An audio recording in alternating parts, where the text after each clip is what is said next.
له دعوة الحق والذين يدعون من دونه لا يستجيبون لهم بشيء إلا كباسط كفيه إلى الماء ليبلغ فاه وما هو ببالغه وما دعاء الكافرين إلا في ضلال ولله يسجد من في السماوات والأرض طوعا وكرها وظلالهم بالغدو والآصال قل من رب السماوات والأرض قل الله قل أفاتخذتم من دونه أولياء لا يملكون لأنفسهم نفعا ولا ضرا قل هل يستوي الأعمى والبصير أم هل تستوي الظلمات والنور أم جعلوا لله شركاء خلقوا كخلقه فتشابه الخلق عليهم قل الله خالق كل شيء وهو الواحد القهار۔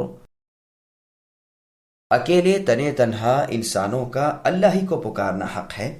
جو لوگ اللہ کے سوا اوروں کو پکارتے ہیں وہ ان کے کسی کام پر نہیں پہنچتے مگر جیسے کہ کوئی شخص اپنے دونوں ہاتھ پانی کی طرف پھیلائے ہوئے ہو کہ اس کے منہ میں پڑ جائے تو وہ پانی اس کے منہ میں پہنچنے والا نہیں۔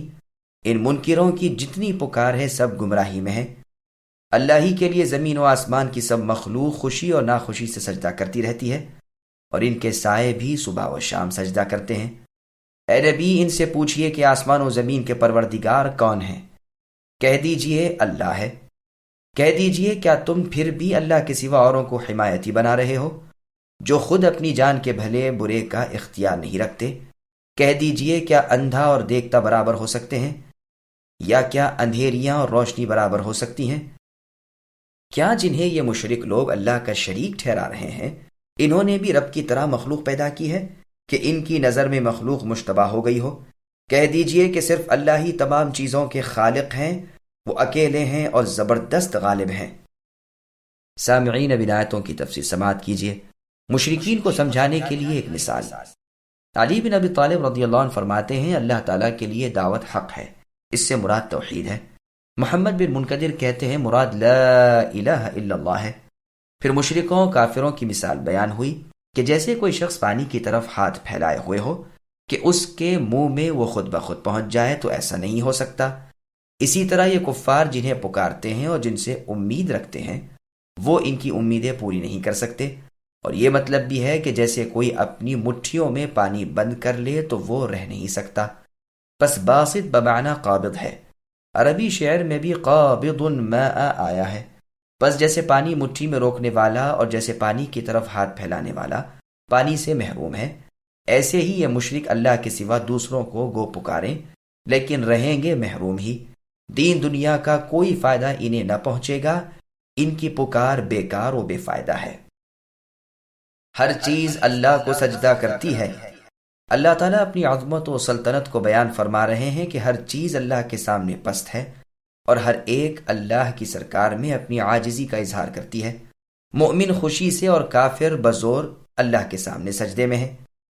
ان کی پرچھائیاں صبح شام اللہ کے سامنے جھکتی رہتی ہیں۔ آصال جمع ہے اصیل کی، اور آیت میں بھی اس کا بیان ہوا ہے۔ چنانچہ اللہ نے سورہ نحل کی آیت نمبر 48 میں فرمایا اولم يروا الى ما خلق اللہ من شیء یتفیأ ظلالہ، یعنی کیا ان مشرکوں نے یہ نہیں دیکھا کہ تمام مخلوق اللہ تعالیٰ کی اور ان کے سائے بھی دائیں بائیں جھک کر اللہ کو سجدہ کرتے ہیں اور اپنی عاجزی کا اظہار کرتے ہیں۔ حق اور باطل کی ایک مثال۔ اللہ تعالیٰ کے سوا کوئی معبود برحق نہیں۔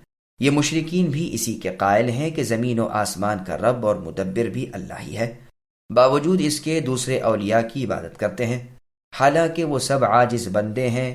ان کے تو کیا خود اپنے بھی نفع و نقصان کا انہیں کوئی اختیار نہیں۔ پس یہ اور اللہ تعالیٰ کے عابد یکساں نہیں ہو سکتے۔ یہ تو اندھیروں میں ہیں اور اللہ تعالیٰ کا بندہ نور میں ہے۔ جتنا فرق اندھے میں اور دیکھتے میں، جتنا فرق اندھیروں اور روشنی میں ہے، اتنا ہی فرق ان دونوں میں ہے۔ پھر آگے اللہ فرماتے ہیں کہ کیا ان مشرکین کے مقرر کردہ شریک ان کے نزدیک کسی چیز کے خالق ہیں کہ ان پر تمیز مشکل ہو گئی کہ کس چیز کا خالق اللہ ہے اور کس چیز کے خالق ان کے معبود ہیں؟ حالانکہ ایسا نہیں۔ اللہ تعالیٰ کے مشابہ اس جیسا، اس کے برابر کا اور اللہ کے مثل کا کوئی نہیں۔ وہ اللہ وزیر سے، شریک سے، اولاد سے، بیوی سے بالکل پاک ہے، اور ان سب سے اللہ کی ذات بلند و بالا ہے۔ یہ تو مشرکین کی پوری بے وقوفی ہے کہ اپنے جھوٹے معبودوں کو اللہ کا پیدا کیا ہوا اللہ کی مملوک سمجھتے ہوئے پھر بھی ان کی پوجا پاٹ میں لگے ہوئے ہیں۔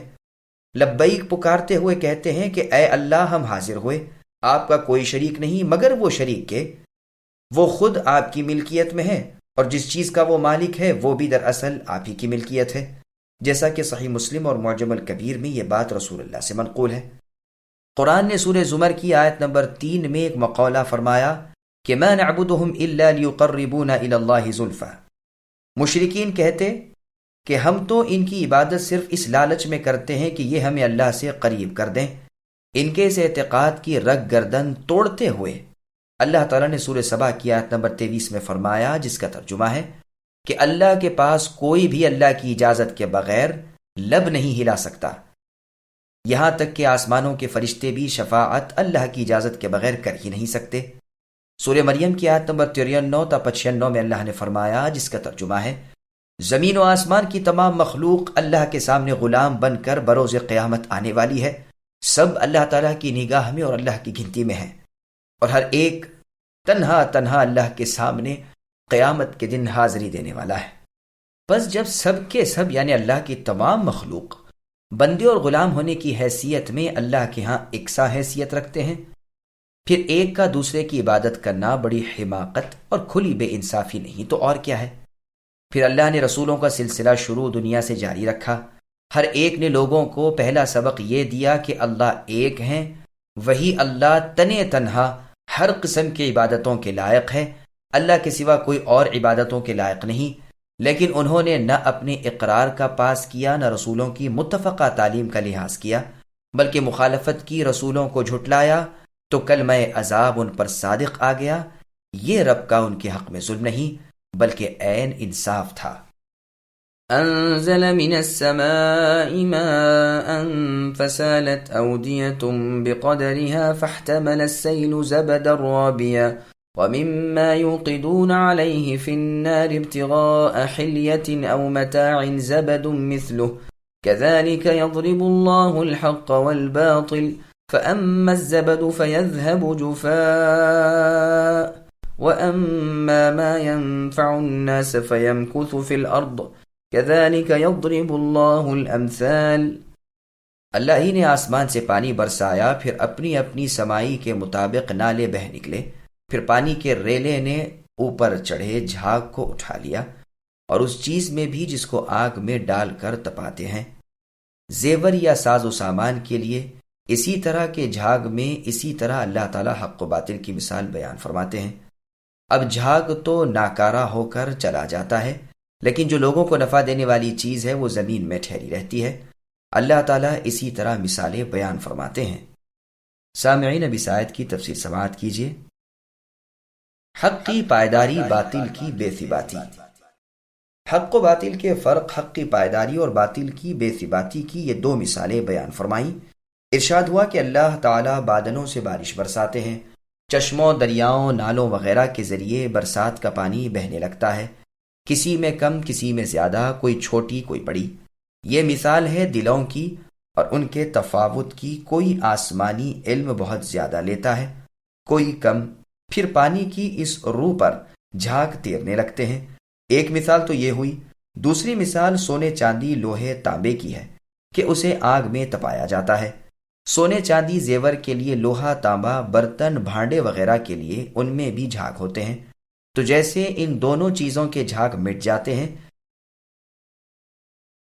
اسی طرح باطل جو کبھی حق پر چھا جاتا ہے آخر چھٹ جاتا ہے، اور حق نتھر آتا ہے جیسے پانی نتھر کر صاف ہو کر رہ جاتا ہے، اور جیسے چاندی، سونا وغیرہ تپا کر کھوٹ سے الگ کر لیے جاتے ہیں۔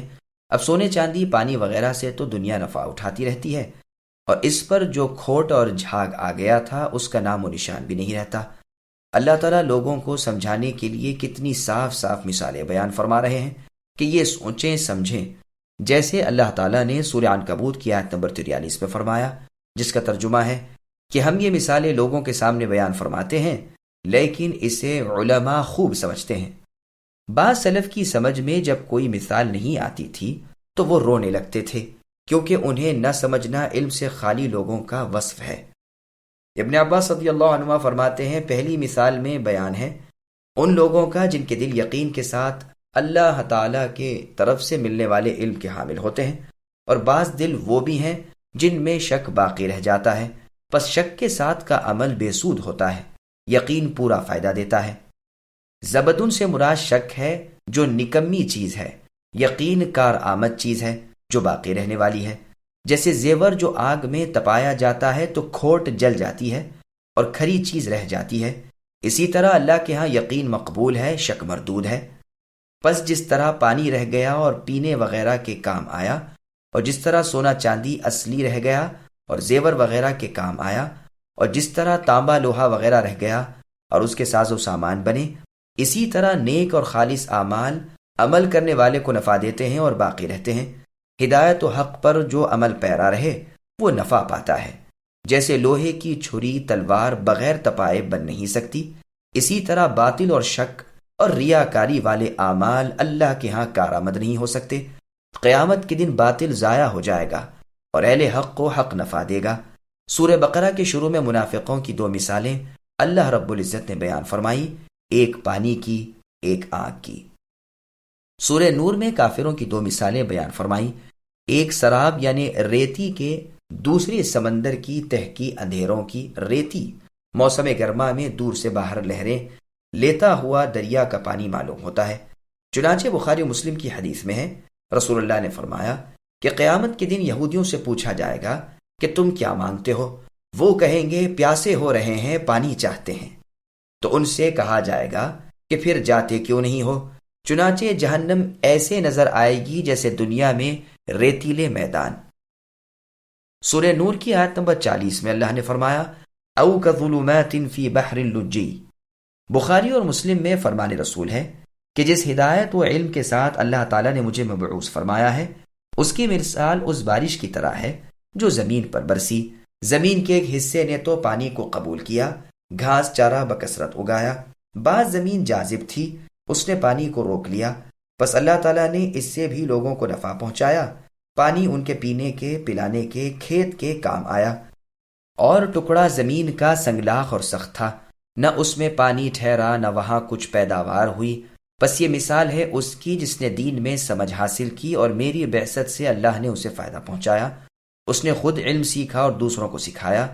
اور مثال ہے اس کی جس نے اس کے لیے سر بھی نہ اٹھایا اور نہ اللہ کی وہ ہدایت قبول کی جس کے ساتھ میں بھیجا گیا ہوں، بس وہ مثل سنگلاخ سخت زمین کے ہے۔